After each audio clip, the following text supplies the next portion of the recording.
పది సంవత్సరాల నిరుద్యోగుల కాంక్షల మీద ఏర్పడ్డ ఈ ప్రభుత్వము, నిరుద్యోగుల ఆశలతోనే ఏర్పడ్డ ఈ ప్రభుత్వము, నిరుద్యోగుల కోసమే ఏర్పడ్డమంటున్న ఈ ప్రభుత్వము, నిరుద్యోగుల కోసం తన డిమాండ్ల కోసం 8 రోజులుగా ఏదో మా మిత్రుడు మాతో పాటు చదువుకునే విద్యార్థి 8 రోజులుగా గాంధీ హాస్పిటల్లో ఆమర నిరాహార దీక్ష చేస్తున్న ప్రభుత్వము ఇప్పుడు దాకా స్పందించకపోవడం చాలా బాధాకరం.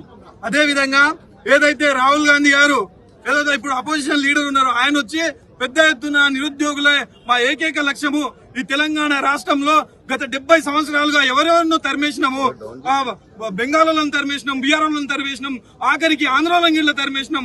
ఆ తరిమేసే దాంట్లో కేవలం నిరుద్యోగులే ఉన్నారు. నిరుద్యోగుల పాత్ర ఎంతో ఉన్నది. నిరుద్యోగుల కోసమే మా ప్రభుత్వం ఏర్పడితే నిరుద్యోగుల కోసం సంవత్సరానికి 2 లక్షల ఉద్యోగాలు, ఈ 10 డిమాండ్లు ఏదైతే మేము పెట్టినామో గ్రూప్ 1 కి 1:10, గ్రూప్ 3 3,000 పోస్టులు, గ్రూప్ 2 2,000 పోస్టులు, మెగా డిఎస్సీ ప్రకటించాలి. అలాంటి మెయిన్ ఆస్పెక్ట్స్ ఈ ప్రభుత్వం వాళ్ళ మేనిఫెస్టోతో సహా డేట్లతో సహా ప్రకటించింది. కానీ ఇప్పుడు ప్రభుత్వం ఏర్పడిన తర్వాత అన్ని ఎలక్షన్స్ అయిపోయిన తర్వాత అంతా గమ్మునైపోయి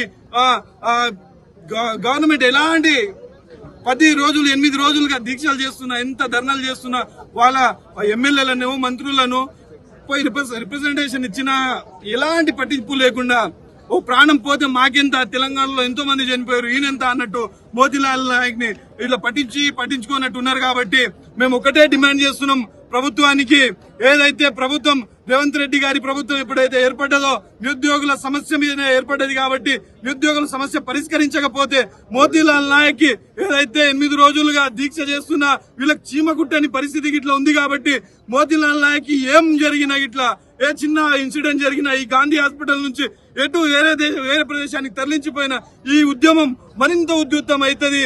దీన్ని ఈ ప్రభుత్వం దాని తర్వాత జరిగే పరిణామాలకు ప్రభుత్వమే బాధ్యత వహించాలని మనస్ఫూర్తిగా తెలియజేస్తున్నా. అదే విధంగా నిరుద్యోగుల వ్యవస్థ ఏదైతే గట్టిగా పాక్కొని పోయిందో 10 సంవత్సరాలుగా ఎంతో ఆశల మీద ఈ నిరుద్యోగులు వెయిట్ చేస్తున్నాం. ఇప్పుడన్నా ప్రభుత్వము సానుకూలంగా స్పందించి ముఖ్యమంత్రి గారు దీని మీద సమీక్ష నిర్వహించాలని కోరుకుంటా ఉన్నాం.